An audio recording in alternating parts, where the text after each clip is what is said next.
7 news Malik Mushtaq से। मलिक मुश्ताक, क्या details हैं आपके पास?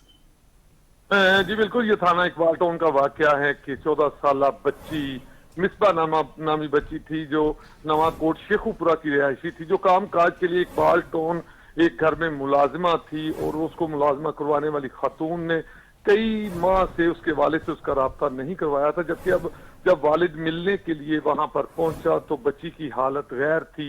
बच्ची जमीन पर लेटी हुई थी, जिसे वालिद ने उठाकर फौरी तौर पर मुकामी अस्पताल में ले जाने की कोशिश की, लेकिन रास्ते में ही बच्ची दम तोड़ गई। बच्ची की चूंकि अपने वालिद से बात नहीं हो सकी तो उनका ये कहना है कि हमारी बच्ची बिल्कुल ठीक थी, लेकिन कई दिन से मालिक जो लोग थे जिनके पास ये काम कर रही थी, उन्होंने हमारी बच्ची के साथ हमारी बात नहीं कराई थी। ताहाल ये अब जेर दफा 302 का मुकदमा दर्ज हो गया है और पुलिस का ये कहना है कि अगर देखा जाए कि एक बच्ची के साथ मुकदमा दर्ज हो गया है, इस हवाले से तहकीक की जा रही है। बहुत शुक्रिया मलिक मुश्ताक, आप हमें आगाह कर रहे थे।